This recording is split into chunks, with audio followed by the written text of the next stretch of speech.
Naam, kama ilivyo ada, kuanzia saa 3 siku ya Jumanne hadi saa 4 kamili ni wakati rasmi wa kuzungumzia soka la Kenya, na wakati huu tunazungumzia wikendi ya 6 ya ligi kuu soka Kenya iliyopigwa katika viwanja mbalimbali wikendi iliyopita jana, ambapo kulikuwa na mechi kubwa ya Mashemeji Derby ugani Kasarani, ambapo kwamba walipata ushindi klabu ya Gor Mahia wa 2-2. Lakini pia ni kwamba kulikuwa na mengi ya kuzungumziwa katika wikendi, manake pia tunazungumzia uteuzi wa kikosi cha timu ya taifa ya Kenya Harambee Stars kuelekea mchezo wa kirafiki dhidi ya Urusi Jumatatu ijayo kule Antalya, maeneo ya Uturuki, katika mchezo dhidi ya Urusi wa kirafiki wa timu ya taifa Harambee Stars kabla ya kuanza safari rasmi ya kusaka tiketi ya kuelekea mashindano ya kombe la dunia la mwaka 2026. Karibu sana kwenye Gumzo la FKF Premier League.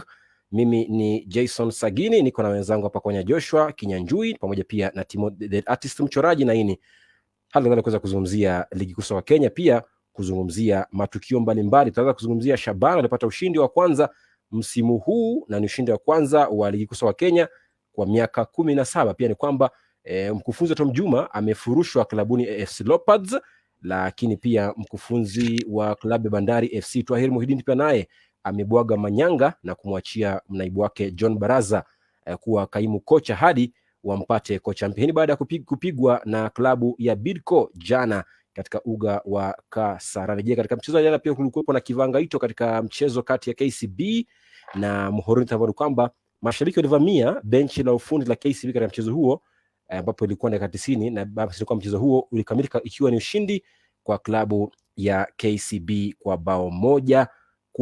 Lakini pia tutazungumzia pia mambo kadhaa, ikiwemo pia uongozi wa ligi kuu soka kwa Kenya, ambapo klabu ya Posta Rangers, je, wana uwezo wa kunyakua taji hili kama walivyofanya Sofapaka mwaka 2009? Na je, pia kuzungumzia timu ya taifa Harambee Stars katika mchezo wa kirafiki dhidi ya Urusi Jumatatu ijayo kule maeneo ya Uturuki. Hayo yote unayapata hapa ndani ya kipindi cha Gumzo la FKF Premier League. Kama kawaida, tuanze kuangazia matokeo, manake Posta Rangers walipata ushindi wa 2-2 na kusalia kidedea katika ligi ya Kenya kwa kufungua pengo la alama 6, wakati Tusker nao wakipigwa na Shabana, ushindi wa kwanza Shabana kwa takriban miaka 17 katika ligi kuu soka Kenya. Lakini pia mechi kubwa ambayo ilichezwa weekend kwa magoli mengi kati ya Homeboys na Talanta, ni mechi ambayo pia ilizalisha hat-trick ya kwanza ya msimu huu kwenye KPL. Lakini pia ni kwamba AFC Leopards kipigo kwenye Mashemeji Derby, lakini pia ushindi mkubwa kwa kocha mpya wa Police FC, mzungumzie Zaravko Logarusik, ushindi wa pili mfululizo tangu kuteuliwa kama kocha mpya wa klabu ya Police FC. Ulinzi pia walipata ushindi dhidi ya Sharks, ushindi wa kwanza msimu huu pia nao katika ligi hiyo ya soka nchini Kenya. Karibuni sana wenzangu, tuanze kwa kuzungumzia ushindi wa Shabana FC siku ya Ijumaa wiki jana. Walipata ushindi wa 1-0 dhidi ya klabu ya Tusker FC, klabu yake Robert Matano. Swali kubwa hapa ni je, Shabana walishinda ndio, lakini ushindi ule, je, una maana kwamba ndio mwanzo wa kuamka kwa timu ya Shabana, Mark? Kwanza kabisa asante for the question, and nataka niwasalimu nyote na watazamaji wetu. To get straight to the point, Shabana ni timu ambayo watu ukiangazia the games ambazo wamekuwa wakicheza so far, wamekuwa kirely very much on set pieces kufunga mabao, manake ni situation yenye ni weapon ambayo wanatumia sana, considering hawana ile requisite quality ambayo unaweza sema inaweza fanya wa challenge for the upper echelons immediately. Ni mbinu ambayo walikuwa watumia sana pale NSL, wakitumia target men kama in the box, watu kama Ugechi ambaye tunajua ni aerially strong, he's very good in the air, na set piece delivery, the likes of set piece delivery, some of the players who play for Shabana as well, zinakuanga very good, and that is a weapon that Shabana used. I think against Tusker, manake sikuweza kutazama hii mechi, nilikuwa natazama ile ya Posta yenye ilikuwa pale Annex, zilikuwa zina run concurrently. Tusker ni team ambayo who sit back on the break, absorb the pressure and then use the flanks kujaribu kutumia hiyo mbio from the flanks to create on the break. But it was a situation where, looking back at probably the highlights of the game, you'll notice kwamba Shabana waliensure kwamba wako suffocated, hawana any hawapei room ya allow the likes of the wingers to to get spaces to exploit, and walifanya their homework right, and then the end bao yenye walifunga ilikuwa from a set situation which, like I said, wako very strong at, and ilipe the first 3 points of since 2016, the last time walikuwa KPL.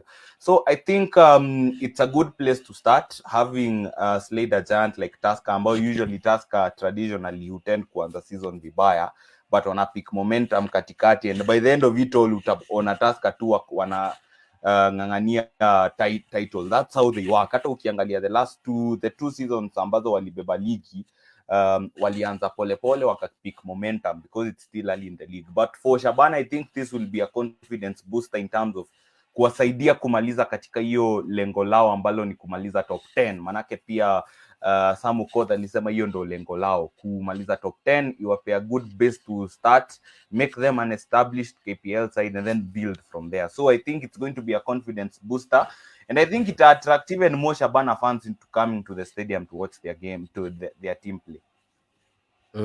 Naam, Timo, unajua one of the fans told me that Shabana kushinda mechi ile, they are playing some poor football, but kushinda mechi ile si kwamba ni kitu kikubwa sana kwao. What do you say to that?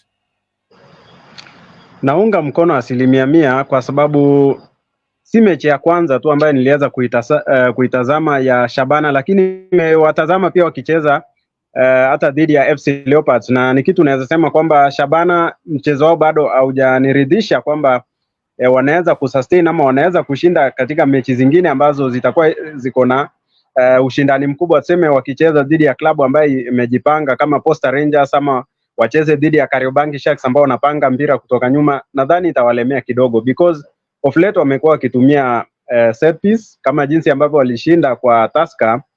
Walicheza boring football, ni ile tu wakapata bao okay, na baada ya siku mchezo ni kupata alama 3 na kupata ushindi na maybe na kuwasaidia kusonga mbele, lakini at the end of the day hautapata entertaining football kutoka Shabana.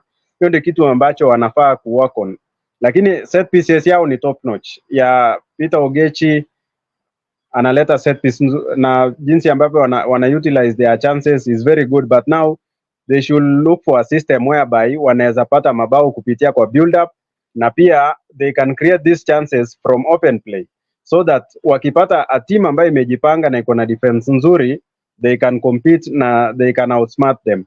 So far naweza rate Shabana kama naweza wapea 6 out of 10 kwa performance yao so far katika mechi 6 ambazo wamecheza, lakini kusonga mbele natarajia kwamba sasa wataanza ku create more chances from open play, at least wakuwe on a safer side wakati wanacheza na better club ama na against even a club of wenye wako na defense nzuri.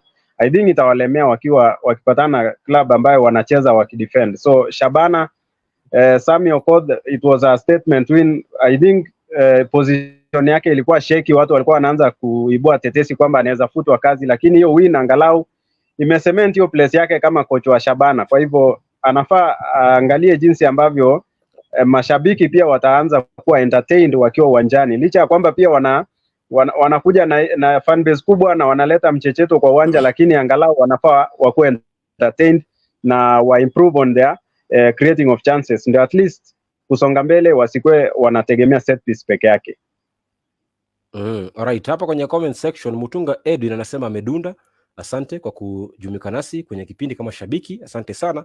Alafu pia namuona hapa bila shaka Idris Mwashumbe anasema Eldama Ravine inatazama, asante sana. Lakini pia anasema kwamba Shabana boring football, watarudi tu chini. Anazungumzia kurudi katika kile kitengo maligi ya NSL nchini Kenya. Lakini Kwanya, tukizungumzia mashabiki wa Shabana ambao baada ya mchezo huo wanaonekana kurusha chupa za maji uwanjani. Now, after that, FKF ilitoa onyo kwa mashabiki wa Shabana, wakawaambia kwamba bwana, msipochunga tutawapiga ban ya kucheza mechi zenu bila mashabiki, au tuwapige faini na kulipia michuano kadhaa ambayo mtakuwa mnacheza kwa kuzua rabsha uwanjani. Shabana pia leo imetoa jibu na ikarespond kwa kujibu kwa kuambia mashabiki kwamba bwana, tulieni bwana, hii timu ni yenu na mkichunga vizuri basi itakuwa ni vyema, maana yake itakuwa ni faida kubwa kwa timu yenu ya Shabana FC. Kwanya, what do you tell Shabana fans? One fan aliniambia kwamba tuwaelewe, hawajazoea, manake walikuwa wamezoea kwenye NSL wakifunga bao wanaingia uwanjani wote kusherehekea goli, lakini hapa kwenye ligi kuu hawezi kufanya hivyo. Kwa hivyo tuwaelewe, lakini unawaambiaje mashabiki wa Shabana FC? Mimi ningependa tu kuambia mashabiki wa Shabana ya kwamba please go to the stadium, watch your team, celebrate when they win and no mourn when you lose, because that's the nature of football. When you go to the stadium, you expect either to win or to draw or to lose. Those are the results tunajuanga kwa game. And of course, these are problems that akina FC, Gor Mahia washapitia. So I think Shabana should learn from the big boys like FC and Gor. Like kuna time Gor Mahia fans would invade the pitch and the club would bear the brand. You see, fans wanna misbehave, but the club ndio bear the brand. So I think to Shabana fans, as if you look at the first paragraph of that letter, it's been over 3 months. So let's not destroy this momentum. Hii kitu nzuri ambayo Shabana wamekuja naye, because tangu wakuje kwa ligi mashabiki wao wamekuwa kienda stadium. If you go to Roche, Raila Odinga Stadium Homa Bay, wamekuwa kijaza hiyo stadium. But when you go to the stadium and your team scores a goal and you want to go to the stadium, you want to get into the playing pitch, we are not playing in a primary school. This is not a primary school competition where kitambo nakumbuka tukiwa primary school team yetu ikifunga sisi sote tunasherehekea ndani, tunaingia ndani ya pitch to celebrate. We are not in a primary school. This is a top tier league match being played. If you win, make a lot of noise. You can jump ukiwa Nyayo, jump, piga kelele huko juu and celebrate. But don't go to the stadium, because if you go to the pitch, you are inviting problem to the club, because club ndio bado watabea hiyo brand, because the federation will say club nyinyi ndio mmekataa to contain your fans. So it's good that the club wame communicate, wamwambia kwamba please mkikuja stadium tukifunga, jameni tusi misbehave, tusiingie pale kwa playing pitch, because that means that you are a persona non grata on the playing pitch. So let's just be mimi ningependa tu kuambia mashabiki wa Shabana, let's just be moderate in our celebrations. Tupige kelele kama juzi mimi Kogalo akicheza na FC tulikuwa tumepiga kelele sana when Omala scored, tukiwa huko kwa stand. We didn't go to the nini. So let's just celebrate moderately, support the team as much as we can. Juzi walipiga Tusker, big team, and for you to beat Tusker in as much as Timo anasema ya kwamba yes, of course anajua hawajakuwa kicheza mpira mtamu that Shabana should be, as a big team should be, because remember Sagini tukiwatch game yao na Talanta, it was a game ilikuwa tu hivi tu. You could think, are we watching Kodero Bara Primary School versus Agoro? So it didn't look like a top tier, a Premier League football match. So I think they need to also change their system, so at least that hata kama tunashindwa, but we play something nice, because fans pia, I keep on saying football is all about entertainment. Siwezi toka kwa nyumba yangu naenda coach game then I get a 0-0 draw, yet there's no entertainment. See, if I wanted such a game, I would have sat down in front of a TV and watch. See, so I think they also need to start entertaining as waanze kutuonyesha some nice football. Hiyo pia itaanza kuleta fans into the stadium. I remember last season the 2 seasons ago, FC wako wanashinda sana, but they were playing some nice football, and I still believe FC walifanya makosa kubwa separating with or parting ways with Patrick Osens, because at least walikuwa wanacheza something. You could see there was something that looks like football walikuwa wanacheza. But sahi under Tom Juma imekuwa tu wamekuwa kigamble tu. So I think for Shabana, Tore Borbe, let's celebrate moderately, support the team vile wameanza kusupport the team, and I think things will be good for them. Alright, hapa kwenye comment section Steve Mariga anasema ndiye ameingia, anasema ndani full dose, asante sana. Alafu Idris Mwashumbe anasema ati hawajazoea ligi kuu, anacheka, asante. Collins Ahanga anasema guzia pale kambi ya Homeboys bwana, tutakuja muda si mrefu. Mwalimu Junior anasema Shabana all the way. Asante sana kwa kutenga muda na kujiunga nasi kwenye kipindi cha jukwaa ama gumzo hili la FKF Premier League. Weekend ya sasa tunazungumzia hapa mambo mbalimbali, ikiwa pia gumzo la kuzungumzia klabu ya Ingwe, manake siku ya Jumamosi mashemeji dabi, Gor Mahia ilipata ushindi kwa kuilaza klabu ya AFC Leopards Chingwe ya Matere 2-0 ugane Kasarani, mechi ambayo alifunga magoli yote mawili. Zungumzia mshambuliaji timu hiyo ya Gor Mahia ambaye aitwa kwa jina ambaye top scorer kwa sasa utamuita Benson Omala. Lakini ushindi huo uliathiri klabu ya AFC Leopards kimatokeo, manake kambi yake sasa hivi kocha wake Tom Juma amefutwa kazi pale klabuni humo na huenda akaingia Tomas Trucha, zamani akiwa klabuni humo, kabla ya kuondoka kusema kwamba anahofia usalama wake pale klabuni AFC Leopards, mwezi mmoja tu baada ya kutia kandarasi na klabu ya AFC Leopards. Lakini kuondoka kwake Tom Juma, je, ni wakati sahihi wa yeye kutimuliwa kama kocha mkuu wa klabu ya AFC Leopards, Mark? That is a very good question. Okay, first of all, mimi personally nakuanga of the opinion that you need to give a coach time aweze kuimplement a style of play, be it aesthetically pleasing or not aesthetically pleasing, a style of play where everyone understands what they're supposed to do in order to achieve results.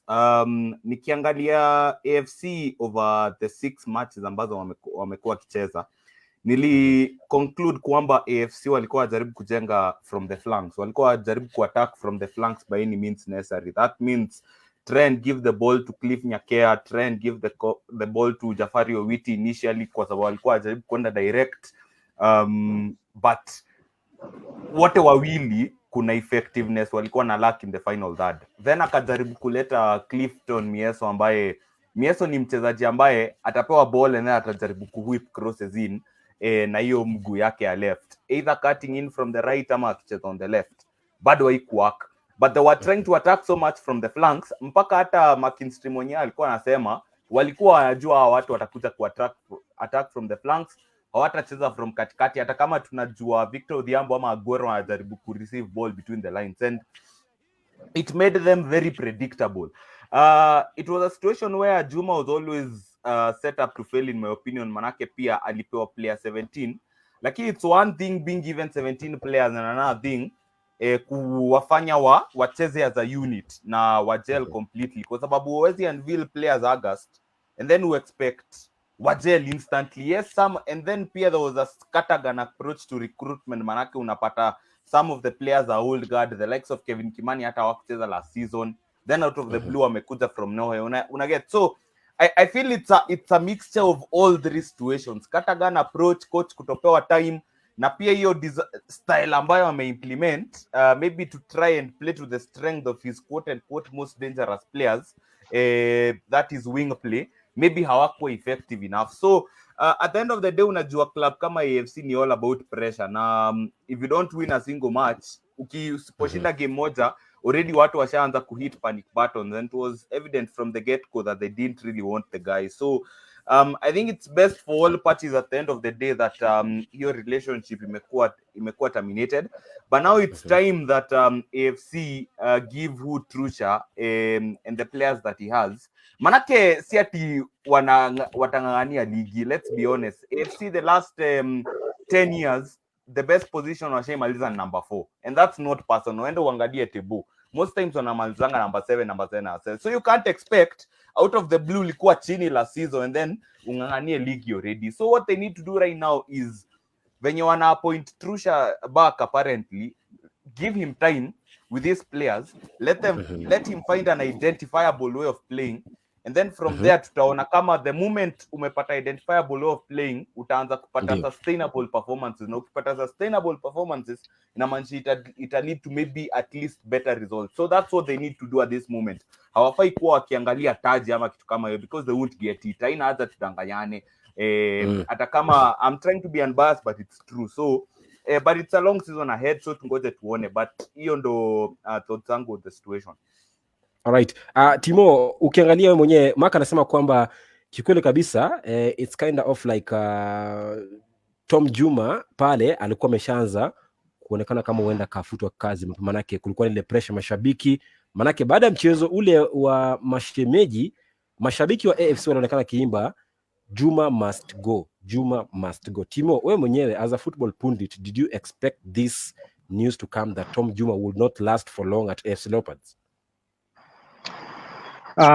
In fact, I expected hiyo news ikuje mapema, not even yo after that match of Mashemeji Derby. I expected way back because season ikianza, it was clear that Tom Juma angehitaji more matches or even seme more seasons ya dual projects ndani ya FC Leopards ambayo ungekuja kudeliver. So mafans wa FC Leopards from the start pia walionyesha kwamba hawako patient compare Tom Juma hiyo time ya kudeliver ile project yake ambayo anajaribu kuform ndani ya FC Leopards. Kwa hivyo baada ile mechi ambayo walipiga sare na Muhoroni Youth, nadhani ilikuwa Kasarani, hapo ndio mashabiki walianza sasa kuimba Juma must go. Na Tom Juma kivyangu mimi nadhani kwamba hiyo cheo ya kuwa coach wa FC Leopards kidogo ilimzidi. Mimi kwa maoni yangu naona kwamba labda haikuwa mwafaka yeye kupewa hiyo nafasi ya kuwa kocha wa FC Leopards kama hakukuwa ametosha viwango, kwa sababu hiyo nafasi ya kuwa kocha wa FC Leopards, kuwa kocha wa Gor Mahia inahitaji mtu ambaye anaweza sustain hiyo au mashabiki, anaweza sustain pia hiyo chant na anaweza deliver, because this is FC Leopards. Hatutarajii kwamba kuona FC Leopards sasa wako number 17 ama wako number 16 kwenye ligi. Kwa hivyo nadhani kwamba Tom Juma kufutwa kazi ilikuwa ni inevitable, ilikuwa kitu ambayo tayari tulikuwa tushaona tu ni swala la muda.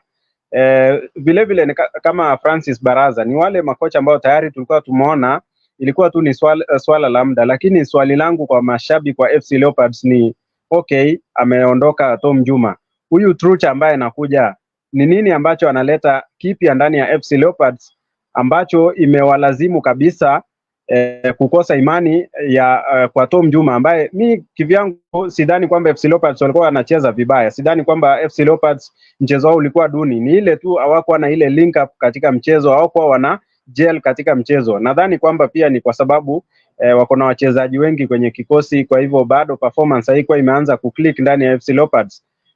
Tomas Trucha anaingia. Je, ni nini ambacho analeta kipya? Mimi hapo ndio swali langu lipo kwa mashabiki wa FC Leopards, kwa sababu in time pia tutaanza kusikia Trucha must go. Kwa hivyo hapo sasa tunafaa tujue FC Leopards ni nini haswa ambacho wanaita, ama ni nini ambacho kinahitajika ili FC Leopards waweze kurudi kupigania taji, because FC Leopards ukiangalia wengi wanasema hizi community clubs huko kocha ni kibarua kubwa sana, iko na maybe siasa mingi ndani. Kwa hivyo kila kitu inakuja kwa mashabiki. Mashabiki ndio wanaweza control club, wanaweza control performance, pia wao wanaweza control jinsi ambavyo kocha ataperform, maybe kumpa time ama kuondoa wale makocha ambao pia hakuna kile ambacho ama wana imani nao. Kwa hivyo FC Leopards kuondoka kwa Tom Juma nadhani ilikuwa tu swala la muda. Ni sawa ameondoka, lakini Tomas Trucha ni nini ambacho atakuwa analeta ndani ya FC Leopards, hiyo tutabaini by the end of this season. Alright, Kwanya, was Tom Juma that bad? Alafu huyu Tomas Trucha aliwahi kuwa pale klabuni AFC Leopards na alidumu kwa mwezi mmoja tu baada ya kusaini kandarasi kama kocha mpya wa klabu ya AFC Leopards mwaka jana. After 1 month he left citing insecurity reasons at the club, that anahofia usalama wake pale klabuni AFC Leopards.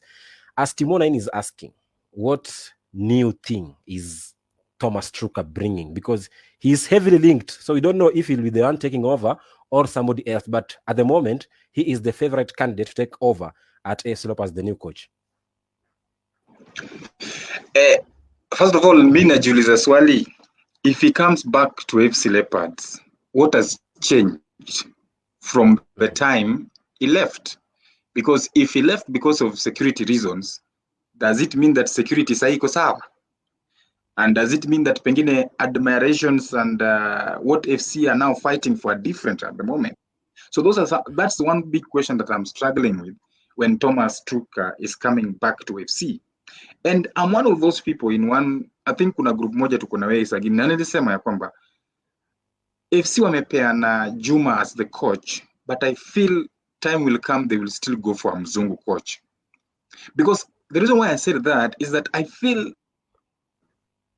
our football doesn't respect our local managers or coaches. Look at what police walifanyia Francis Baraza.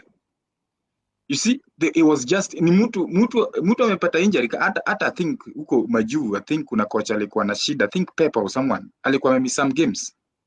Huko Francis Baraza amepata injury, ameenda ku get better, all of a sudden anachujwa. Yeye ajui amechujwa. Now I'm pretty sure that's something that our clubs cannot do to a foreigner. Understand? Because they know if this foreigner comes and they do such a thing, such a club will be taken to FIFA. So there's a way our local football, I will not say local clubs, our local football treats our local coaches. Even the national team.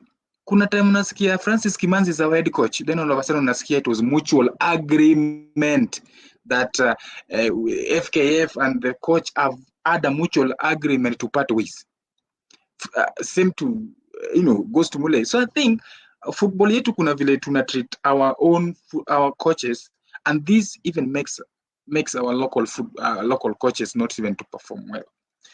Another thing for FC, I think there's a lot of pressure on them. They feel kuna pressure kidogo because wanaona they've been having the same problems, financial problems na Gor Mahia, but Gor Mahia is still top.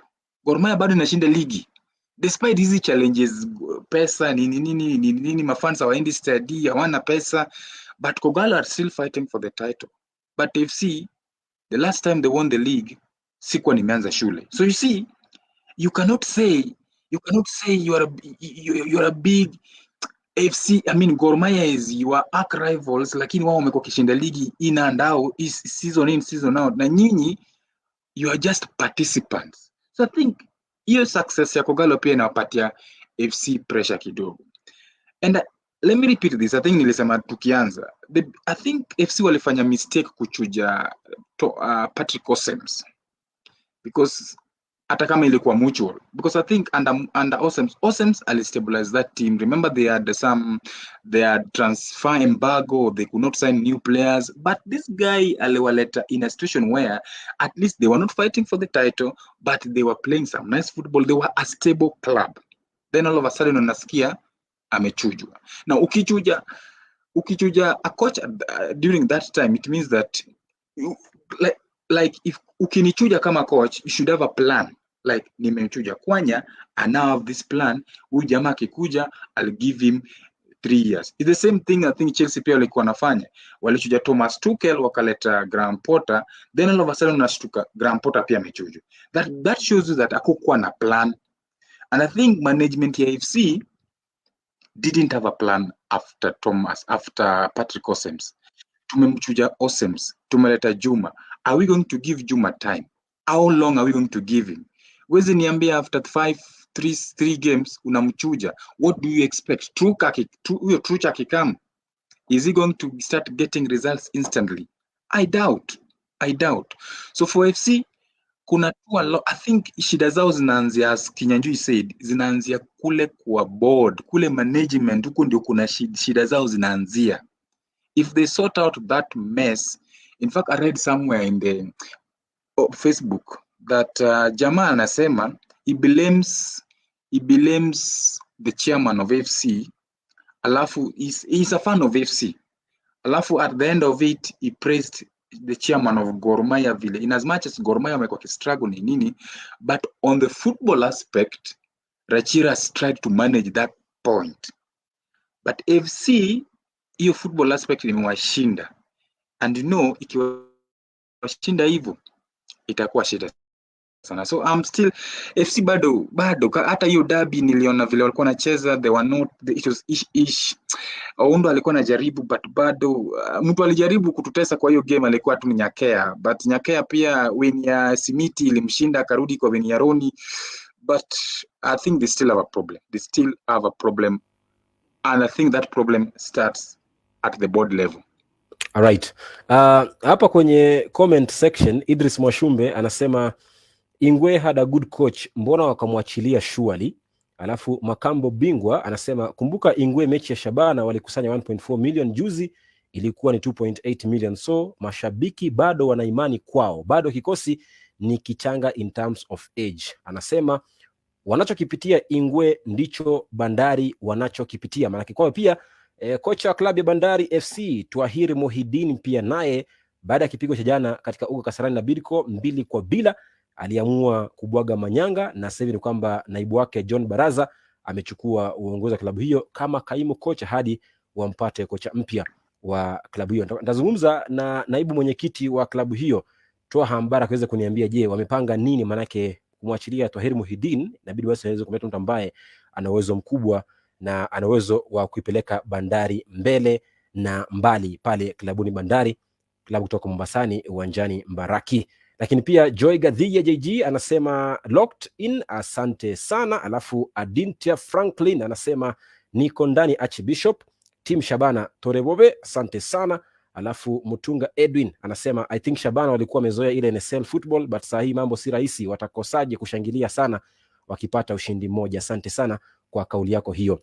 Naam, sasa tuvuke boda na tuangazie mechi nyingine ambayo ilichezwa jana na ilikuwa na mshike katika uga wa Muhoroni, ambapo klabu ya KCB walikuwa wanamenyana na klabu ya Muhoroni Youth, ambapo kwamba mechi ilisimamishwa katika dakika 90 kufuatia mashabiki wa klabu ya Muhoroni Youth kuingia uwanjani na kuzua rabsha katika benchi la ufundi la klabu ya KCB. Na hapa kuna masuala mengi ya kuzungumziwa, manake ukiangalia kidogo utamuona mwenyekiti wa Muhoroni Youth Adagala anazuia wa maafisa wa polisi kuingia uwanjani, anawaambia kama rudini nyuma, msiendelee uwanjani. Utamwona kocha wa klabu ya KCB akisukumwa chini na mojawapo wa washikadau katika ule mchezo. The question is, hooliganism in football is still there in our country. Now, what measures should be taken? And the moment hii mechi, labda nini kinafanyika nchini Kenya kwa mashabiki wa soka la Kenya, bwana Mark? I think this is very unsportsmanlike. Okay, nimekuwa nikisikia sana about Gotalila, the dreaded Muhoroni Stadium. Na watu wengi sana, nimekuwa nikizungumza na watu wengi sana nikishangaa what really happens at that stadium, to the extent where team ikienda huko, utaenda imeenda huko, but itakuja with a loss ama a draw ama an unfavorable result, yet Muhoroni watatoka na a favorable result. And I think it's because of things like this. I think it was very unsportsmanlike. Manake hata ukiangalia one of the Muhoroni players has dived kwa sababu hiyo si foul. I don't see it as a foul, but out of the blue coach ameamka rightly so kwenda kwa fourth official kumwambia what's going on, hiyo si fouls, you need, na tunaenda kumaliza mechi na KCB ahead. They win this game, wako number 4 kwa table, wako 5 points behind leaders Posta Rangers. But then out of the blue pitch invaders wanaingia led by the owner of Muhoroni Youth ambaye ni Moses Adagala. Nimekuwa nikisoma sana reports na I think 2022 kuna gazeti fulani nilisoma ya Nation, Muhoroni Youth walikuwa wanacheza sijui ni team gani, but it was an NSL match, na the owner alikata media waingie kucover hii mechi, walikata akina Media Nation waingie hii mechi, and then wakawa attack out of the blue. You see, such things are what me ushanga ni kwa nini zina bring back club yetu, I mean football yetu nyuma. Manake this is so unsportsmanlike and it's not fair play. Manake if I'm being honest, FKF should probably like inafaa wa sanction Muhoroni venye wali sanction Afc Leopards last year. Manake fans wali cause trouble wakati Ingwe fans waliingia wakicheza 7th minute wakicheza na Kakamega Homeboyz Bukungu. I think timu walikuwa kwa hiyo mechi, so wako na more first hand information about what happened, siku wa Kakamega.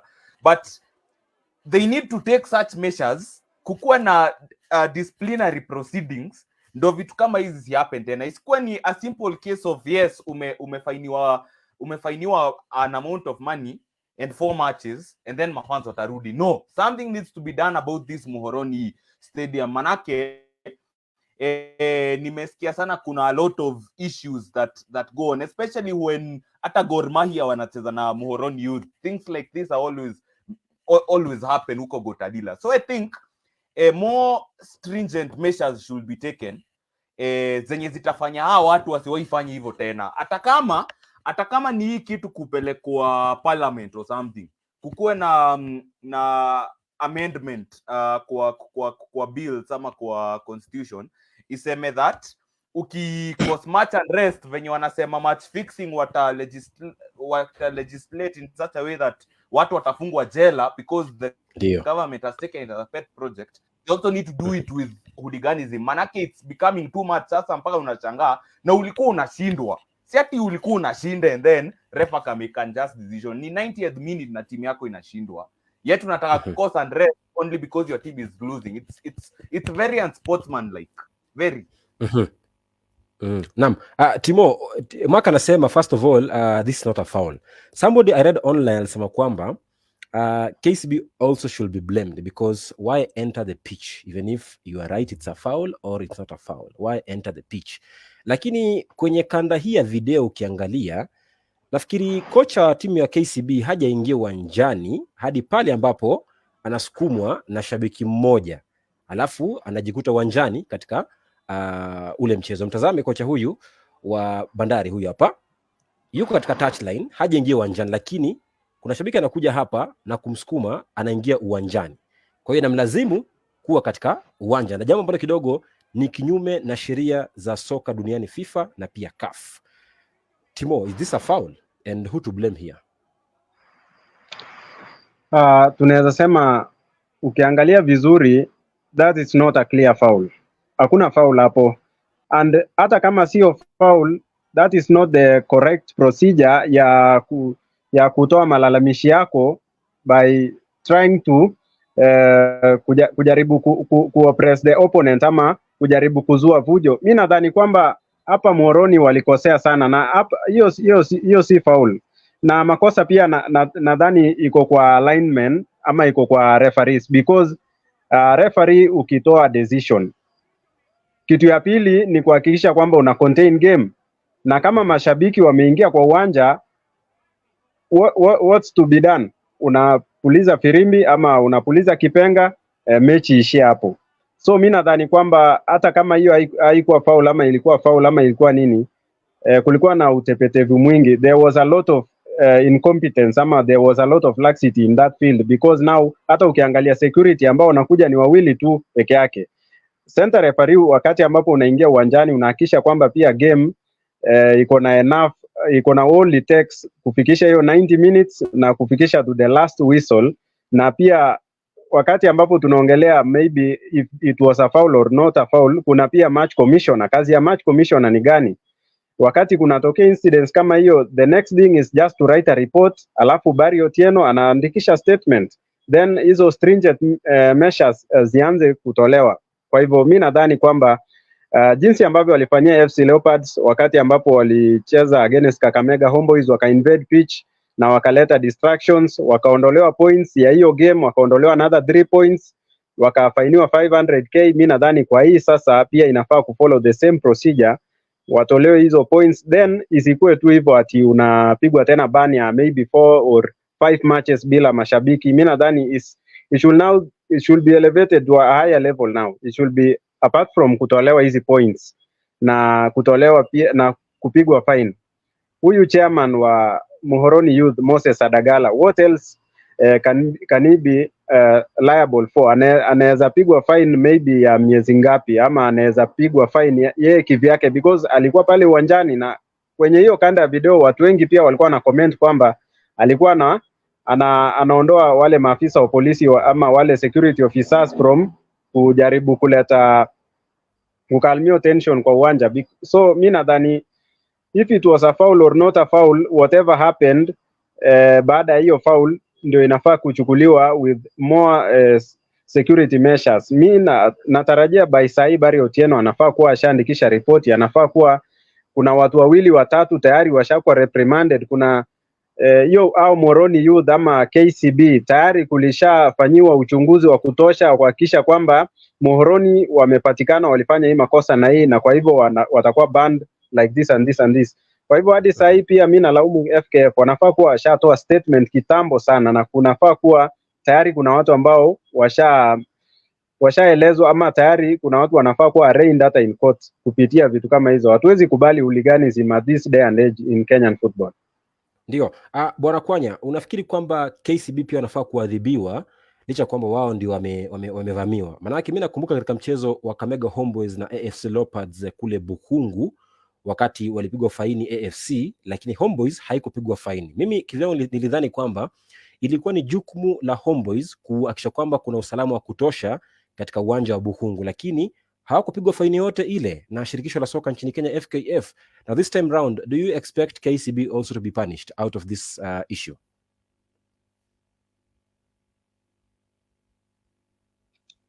Thank you Sagini. First of all, if you look at that video, kuna jamaa anaitwa Omondi Guya.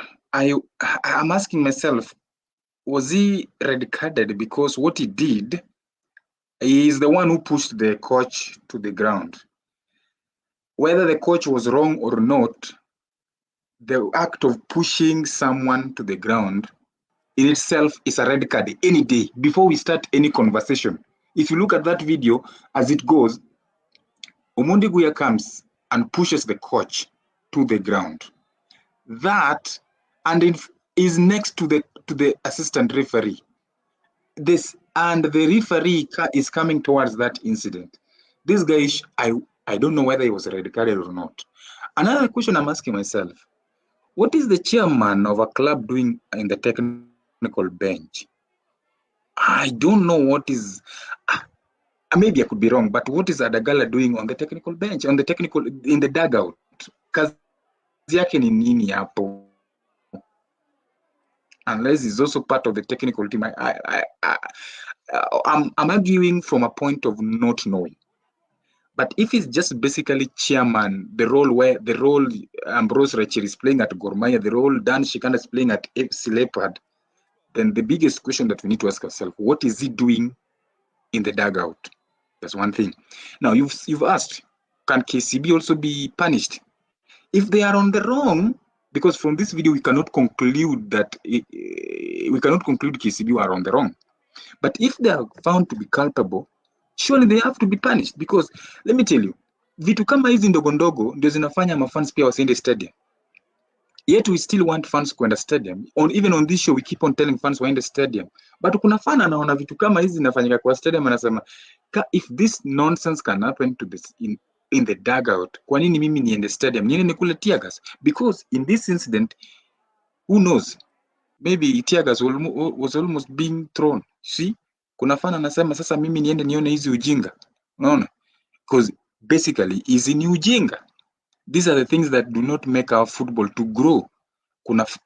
How will we grow our football if this hooliganism zinafanyika every now and then? Juzi uliona England, Tottenham Hotspur versus Liverpool, they were chaos, VAR ni nini. But wazungu, they behaved. They have only a mechanism to do that. If it's going to be a replay, it's going to be replay. They have those mechanisms, but they don't resort to this physical, physical things. Kwa nini sisi referee make decision? Yes, it's not a foul as vile tunasema, but kwa nini sisi tunaamua ni physical? Because some of us believe that referees' mistakes are always final. Na tunajua Kenya pia referees wetu see they are at that level. But football tunajua sometimes you need to control your emotion. So hii kitu ndio kokote wanasemanga ndio iwe funzo so that oops, I think we are losing Kwanya there because of internet. But nimemsikia kauli yake, asante sana kauli hiyo. Lakini hapa kwenye comment section pia Collins Ahanga anasema Muhoroni FC waende relegation bwana. Hii field hukuwa na vita kila season. Alafu Idris Mwashumbe anasema so unfortunate for our game, bado kuna hooliganism. FKF should punish someone proper. I'm waiting. By the way, I think I don't know who approved Muhoroni ground. to be a venue for KPL matches. Sijaelewa na sijai kujua ni kwa nini, lakini Ingwe Weganjo anasema hi guys, nimeingia japo nimechelewa kidogo, lakini mradi umefika kwenye gumzo hili la FKFPL. Tufunge huu mjadala, manake kesi hiyo watafanyia uchunguzi. Shirikisho la soka nchini Kenya FKF inaweza kutoa kupitia kamati ya kuendesha ligi katika shirikisho hilo la FKF ili kutoa uamuzi watakayeadhibiwa Muhoroni, KCB au wote, pamoja pia na washikadau kadhaa ambao walishiriki katika mchezo huo wa KCB na Muhoroni Youth hapo jana katika uwanja wa Muhoroni. Nao kando na hilo pia kulikuwa na kikubwa kilichofanyika, manake pia katika wikendi iliyokamilika ya 6 ya KPL la msimu huu, ni kwamba hadi sasa katika kuongoza kwa magolikipa ambao hawajafunga magoli mengi na kutoruhusu magoli katika milango yao, anaongoza golikipa Posta Rangers, viongozi wa ligi, John Jau kwa clean sheets 5, akifuatiwa na goalkeeper wa Bandari FC Boniface Munyasa clean sheet 4, alafu Joseph Ochuka wa Bandari FC, kumradhi Boniface Munyasa wa Murangasil na clean sheet 4, alafu Joseph Ochuka wa Bandari, na 3 Brian Mondi wa KCB, Brian Bwire wa Tusker na Patrick Matasi wa klabu ya Polisi ambaye alikuwa mchezaji bora katika mchezo wao wa weekend hii. Sasa kana hilo pia mfungaji bora wa ligi hiyo hadi sasa ni kwamba ni Benson Omala akiwa na magoli 6 akifunga mawili dhidi ya klabu ya AFC Leopards, kisha nafuatiwa na Eric Ombija kutokea FC Talanta akiwa na magoli 4 katika ligi hiyo ya soka nchini Kenya FKF Premier League. Lakini pia katika msimamo Posta Rangers, mimi wanawaita Southampton ya Kenya, yani mara mingi hawaoni katika ligi katika nafasi zile za juu au za chini. Mara mingi tunaona katika nafasi ya 8, 9, 10, 11, hawapiti hapo. Lakini msimu huu wamewashangaza wengi. Sasa hivi hapo nafasi ya kwanza, hawajapoteza mchezo hata mmoja. Wametoka sare moja na kupata ushindi mara 5. One of the 2 unbeaten clubs at the moment in the FKF Premier League. 16 points, alama 4 mbele ya bingwa mtetezi Gor Mahia. The question is, walifanya hivi Sofapaka mwaka 2009 wakitokea katika ligi daraja la pili NSL na kuja katika ligi kuu na kunyakua ubingwa wa KPL. Sasa safari hii Posta Rangers, je, wana uwezo wa kufanya walichokifanya Sofapaka mwaka 2009 Mark? Okay, first of all, Posta Rangers niliweza kutazama mechi yao na Nzoia Sugar Kasarani Annex. Ilikuwa ina run concurrently at the same time na Shabana Tusker, but I decided to come and watch hii match instead, ili nijue ni kwa nini like wako top of the table kama ni kubahatisha. And I can tell you firsthand that they are where they are so far on merit. Performances zao ni very sustainable. And if they keep their best players fit, if they keep their best players happy, usishangae kuwaone at the top. And the reason as why nitasema hivi kwa hivi, John Kamau alianza kule foundations za kufanya Posta wacheze positional play football last season ikianza. Ukiangalia jinsi ambavyo wanacheza, it's a complete replica of how Pep Guardiola or maybe even Mikel Arteta sets his team up pale Arsenal na Man City. Keeper John Zhao ni sweeper. Unapata like wana build na 3 center backs. Right back anaingia into the back 3 joined by the former Gor Mahia defender ambaye ni Kennedy Ochino, ambaye he's very good at bringing the ball out, ako very good at playing those progressive passes katikati, na ndo basically the leader of that defense. Then left back wao wanapanda juu, and then ina Laukatis Wekesa ambaye anacheza wing, ambaye nilikuwa namsifia sana akiwa Mathare United last season kama unakumbuka. Anaingia ndani, anaingia into those pockets, and then unaona Caleb Olilo on the other flank and create 1v1 situations. And then watu kama Wasambo pale katikati wako na freedom, manake amesetiwa platform na double pivot yao, and then Felix Oluoch pale mbele ndo wanamalizia. It's very sustainable. Kila mtu anaelewa what he's supposed to do in and out of possession, na ni free flowing, and especially wakicheza in a ground like Kasarani Annex ambayo ni smooth relative to nyanja mingi ambazo naonanga zikiwa mbovu, like ina suit game yao ya free flowing, pass move, work ball into the box, na ni very sustainable. Na ndio maana unaona wanacheza free flowing attractive football na wanazalisha mabao kwa wingi. Kitu kingine inanishangaza ni patience yao. They stick to what they are doing. Hawa panic. First half Nzoia Sugar walikuwa wamewalimit to not creating any chances. Manake ulikuwa unapata Nzoia walikuwa wamecheza low block sana. Ilikuwa inafanya na walikuwa wamefanya homework yao vizuri, manake wali-isolate wingers.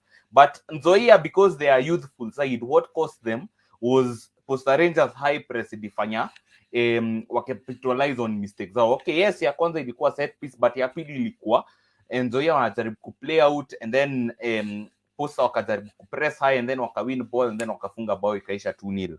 And ukiangalia hata goal difference yao ni very healthy. So what I can say is, if they can keep their best players fit, kama John Kamau anaweza keep his players happy, keep them motivated in terms of kama ni salary, manake nakumbuka Posta Rangers 2009 Matano walikuwa wasema walikuwa wanapewa pesa hata kama haikuwa mingi, ilikuwa sustainable na ilikuwa consistent. Kaleko was doing a good job motivating them from that point of view, because lazima consider all these factors both on and off the pitch. I think come game week 30, najua ni mapema and things might still happen, injuries to key players, whatnot, wa fall out, but if they keep going the way they are going, Gor Mahia ambao no defending champions at the moment have reason to worry. Manake usisahau pia Gor Mahia last season na Tusker pia. Posta Rangers second half waliwanyima points. Gor Mahia walikuwa 2-0 up.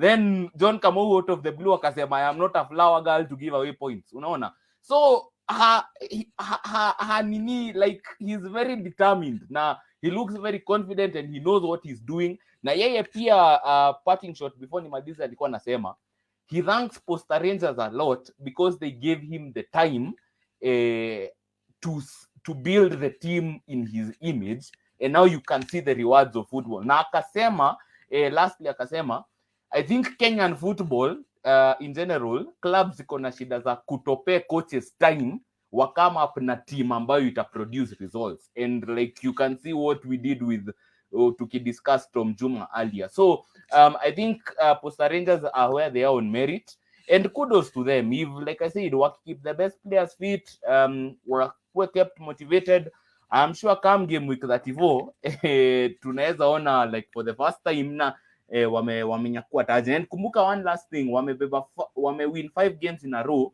for the first time in their history. So yeah. Naam, unajua bwana Timo, msafiri wanasema ni aliye bandarini, na hapa tayari bandarini wapo Gor Mahia na klabu ya Posta Rangers. Posta wanaongoza.